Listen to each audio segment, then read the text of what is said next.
Hi guys, hope you all are doing well. This is Nada. இது என்னோட YouTube channel நதாஸ் diary. என்னோட YouTube சேனலை நீங்கள் இப்போ தான் ஃபஸ்ட் டைம் பார்க்குறீங்க அப்படின்னு சொன்னால் கட்டாயமாக சப்ஸ்கிரைப் பண்ணிக்கோங்க.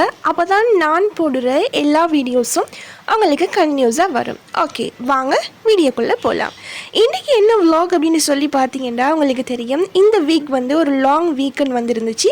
ஸோ நானும் என்னோடய ஃப்ரெண்ட்ஸும் சேர்ந்து இன்றைக்கி கொஞ்சம் அவுட்டிங் போகலாம் அப்படின்னு சொல்லி பிளான் பண்ணியிருந்தேன்.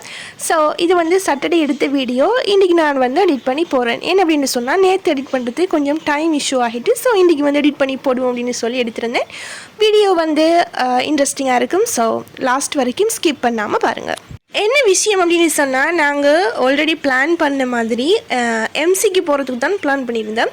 அதாவது பமலைப்பட்டியில் இருக்கிற மெஜஸ்டிக் சிட்டி அங்கே வந்து போகணும் அப்படின்னு சொல்லி சொன்னதுனால போயிருந்தோம். என்ன நடந்துச்சு அப்படின்னு சொன்னால், எப்படி சொல்கிறது, எக்ஸ்பெக்டேஷன் வர்சஸ் ரியாலிட்டி மாதிரி ஆகிடுது. எதிர்பார்த்து போனது ஒரு ஓகே கொஞ்சம் ஷேப் ஆகிக்கும் அந்த மால் அப்படின்னு சொல்லிட்டு, ஆனால் இப்போ தான் அந்த கன்ஸ்ட்ரக்ஷன்லாம் நடந்து கொண்டிருக்கிறதுனால எதிர்பார்த்து போன அளவுக்கு ஒரு வைப் உண்டு அந்த மாலில் இருக்கல. அப்படிங்கிறதுனால உண்மையை சொல்லணும் அப்படின்னு சொன்னால் அங்கே வச்சு உடனே எங்களோட பிளானை வந்து சேஞ்ச் பண்ணி கொண்டுட்டு இன்னொரு இடத்துக்கு போகிறதுக்காக பிளான் பண்ணிட்டோம். முதலாவது நாங்கள் போன இடம் தான் வந்து பார்த்தீங்க அப்படின்னு சொன்னால் வெள்ளவத்தில் இருக்கிற சிரசகாமன். அங்கே ஏன் போனோம் அப்படின்னு சொன்னால், எங்களோட ஃப்ரெண்ட் 2 வாரத்துக்கு வந்து லேட் ஆகிட்டு, ஸோ அவருக்கு வெயிட் பண்ணுறதுக்காக ஓகே நாங்கள் வெளியாகிட்டோம் தானே, இனி கொஞ்சம் நேரம் சிரசகாமனுக்குள்ளே போய் கொஞ்சம் கலெக்ஷன்ஸ் பார்ப்போம் அப்படின்னு சொல்லித்தான் சிரசகாமனுக்குள்ளே போயிருந்தேன். நான் அதை வந்து உங்களோட முன்னுக்கு வந்து ஷேர் பண்ணியிருந்திருப்பேன், அது உங்களுக்கு கிளியராக விளங்கும். இது வந்து பார்த்தீங்க அப்படின்னு சொன்னால் இதுதான் மெஜஸ்டிக் சிட்டி. ஸோ இதில் கொஞ்சம் அங்கங்கே ஷாப் வந்து போட்டிருந்தாங்க. எப்படி சொல்கிறது, ஒரு ஓஜிஎஃப் தார வைப்ட அளவுக்கு இது இல்லை அப்படின்னு தான் உண்மையாகவே சொல்லணும். ஏன் அப்படின்னு சொன்னால் இப்போ தான் இதை வந்து செஞ்சு கொண்டிருக்கிறாங்க அப்படின்னு சொல்லி நானும் வந்து எதிர்பார்த்து போயிருந்தேன். இதுக்கு முந்தி நான் போகலை அப்படிங்கிறதுனால போயிருந்தோம். ஆனால் அந்தளவுக்கு இல்லை அப்படிங்கிறதுனால எங்களோட பிளானை சடனாக சேஞ்ச் பண்ணிக்கொண்டு அடுத்ததை நாங்கள் போன இடம் தான் தெஹிவெளியில் இருக்கக்கூடிய சோல் பீச் அப்படின்னு சொல்லக்கூடிய ஒரு பீச் ஒன்றுக்கு நாங்கள் போயிருந்தோம். அங்கே எப்படி சொல்கிறது, உண்மையாகவே ஒரு பீச் அப்படிங்கிறதுக்கான ஒரு என்ஜாய்மெண்ட்டோடு சேர்ந்து ஒரு என்வாயன்மெண்ட்டாக தான் அது இருந்துச்சு. ஸோ உண்மையாகவே அவ்வளோ சாட்டிஸ்ஃபைட். என்ன சொல்கிறது, முதலாவது போன இடம் ஏமாற்றத்தை தந்தாலும் 2வது போன இடம் உண்மையாகவே அவ்வளோ மனசுக்கு பிடிச்சி அந்த நாளை நாங்கள் என்ஜாய் பண்ணக்கூடியதாக தான் எங்களுக்கு வந்து இந்த சோல் பீச் அமைஞ்சு கொடுத்துச்சு. ஓகே, இதில் வந்து உங்களுக்கு பார்த்தாலே விளங்கியிருக்கேன் எவ்வளோ அழகான ஒரு எப்படி சொல்கிறது ஒரு வியூ அப்படின்னு சொல்லி.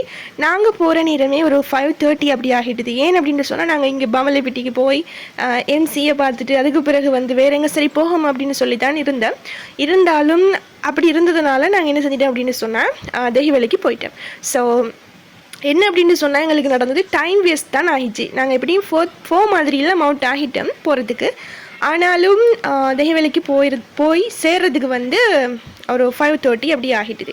ஸோ உண்மையாகவே சன்செட்டை வந்து ஒரு எப்படி சொல்கிறது ஒரு 10 மினிட்ஸ் சரி நாங்கள் அந்தளவுக்கு பார்க்கல, ஒரு 5 மினிட்ஸ் அப்படி தான் வந்து பார்த்துருப்போம். உண்மையாகவே சன்செட்டை அவ்வளோ மிஸ் பண்ணக்கூடிய ஒரு சிச்சுவேஷனில் வந்து நாங்கள் சோல் பீச்சுக்கு போனோம். உண்மையை சொல்லணும்னு சொன்னால் ஓகே சாட்டிஸ்ஃபைடு. அந்தளவுக்கு அவ்வளோ அழகான ஒரு பீச் தான் அது. நான் ஆல்ரெடியும் அப்படி சொல்கிறது ஒரு 2 டைம்ஸ் அப்படி மாதிரி போயிருப்பேன். நான் ஃப்ரெண்ட்ஸோடு வந்து போய் அங்கே ஸ்டே பண்ணியிருந்து என்ஜாய் பண்ணுறது உண்மையாகவே ஒரு வேறு லெவல் வைப் அப்படின்னு தான் சொல்லலாம் இல்லையா. ஸோ சாட்டர்டே வந்து உங்களோட வீக்கெண்டுக்கு வந்து நீங்கள் எங்கே போனீங்க அப்படின்னு சொல்லி கட்டாயமாக கமெண்ட்டில் சொல்லுங்கள். உண்மையை சொல்ல போனால் எங்களுக்கு வந்து வீக் ஃபுல்லாக லெக்சஸ் நடக்கும் இல்லையா. இப்போ தான் எங்களுக்கு 3rd இயர் ஸ்டார்ட் ஆகின மாதிரி இருந்தாலும் கிட்டத்தட்ட 1 மந்த்துக்கிட்ட எங்களுக்கு வந்து 3rd இயர் ஃபஸ்ட் செமஸ்டர் வந்து போயிட்டுது. ஸோ எங்களுக்கு அடுத்ததாக வந்து அசைன்மெண்ட் எக்ஸாம்ஸ் எல்லாம் இருக்கிறதுனால உண்மையாகவே அவ்வளோ ஸ்ட்ரெஸ்ஃபுல்லான ஒரு லைஃப் தான். அதே நேரம் நாங்கள் படிக்கணும், நோட்ஸ் எல்லாம் ப்ரிப்பேர் பண்ணணும், அசைன்மெண்ட் செய்யணும், இந்தந்த வேலைகள் எல்லாம் இருக்கிறதுனால மைண்ட் வந்து என்ன சொல்கிறது உண்மையாகவே வந்து எக்ஸ்பீரியன்ஸ் பண்ணினவங்களுக்கு தெரியும் அது எவ்வளோ ஸ்ட்ரெஸ்ஃபுல்லான ஒரு லைஃப் அப்படின்ட்டு சொல்லி இல்லையா. ஒவ்வொரு மூமெண்ட்டும் வந்து நாங்கள் பார்த்து செலவழிக்கிற மாதிரி இருக்கும். ஸோ இப்படியான ஒரு ஸ்ட்ரெஸ்ஃபுல்லான லைஃப்லேருந்து நாங்கள் கொஞ்ச நேரம் வெளியே போயிருந்து அந்த மூமெண்ட்டை என்ஜாய் பண்ணுறது அப்படிங்கிறது உண்மையாகவே ஒவ்வொரு மனுஷனுக்குமே அவனோட மூளைக்கு அதே நேரம் பொடிக்கு எங்களை ஸ்ட்ரெஸ்ஃபுல்லான ஒரு சிச்சுவேஷன்லேருந்து மீட்டு கொண்டு வரதுக்கு இப்படியான ஒரு என்ன சொல்கிறது ஒரு அவுட்டிங் அதில் வந்து உண்மையாகவே கட்டாயமாக தேவைதான் இல்லையா.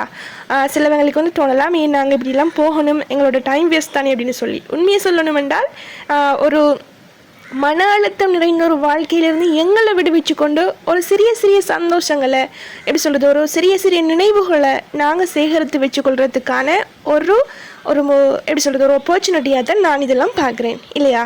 உண்மையாக படிக்கணும் தான், அதுக்காக படித்து எங்களோட மைண்டை நாங்கள் என்ன செய்யணும், ஸ்ட்ரெஸ் பண்ணணும் அப்படின்னு சொல்லி எங்களுக்கு எந்த அவசியமும் கிடையாது இல்லையா. வாழ போகிறது நாங்கள் ஒரு வாழ்க்கை. ஸோ எங்களுக்கு பிடிச்ச மாதிரியான சில விஷயங்களுக்காகவும் எங்களை நாங்கள் தயார்படுத்தி கொள்ளணும் அப்படிங்கிறது தான் என்னோட கருத்து.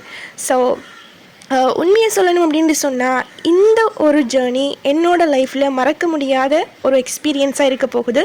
ஏன் அப்படின்னு சொன்னால் நான் இன்னும் 1.5 வருஷத்துக்கு பிறகு என்ன செய்ய மாட்டேன், என்னோடய யூனிவர்சிட்டி லைஃப்பில் நான் இருக்க மாட்டேன். ஸோ நான் வீட்டுக்கு போய் பார்க்குற நேரம் இது எனக்கு ஒரு கட்டாயமாக ஒரு பியூட்டிஃபுல்லான ஒரு மெமோரியாக எனக்கு இருக்க போகுது இல்லையா. ஸோ நீங்களும் என்ன செய்யுங்க, இப்படியான மெமோரிஸை உங்களோட லைஃப்பில் நீங்கள் கட்டாயமாக எடுத்துக்கொள்ளுங்க அப்படிங்கிறது தான் என்னோட மிகப்பெரிய ஒரு ஆசையாக இருக்கும். உண்மையை சொல்லணும் அப்படின்னு சொன்னால் ஸ்ட்ரெஸ்ஃபுல்லான ஒரு மைண்டோடு போன எங்களுக்கு ஃபோன் ஃபுல்லாகவே எங்களுக்கு பார்த்து ரசிக்கிற அளவுக்கு அவ்வளோ ஃபோட்டோஸ் தான் கிடைச்சிது. உண்மையாகவே இதெல்லாம் ஒரு அவ்வளோ பியூட்டிஃபுல்லான மெமோரி இல்லையா. ஸோ காய்ஸ், இன்றைக்கான வீடியோவிலும் தான் இன்னொரு பியூட்டிஃபுல்லான விலாகோட நான் உங்களை மீட் பண்ணுறேன். Thank you for supporting me.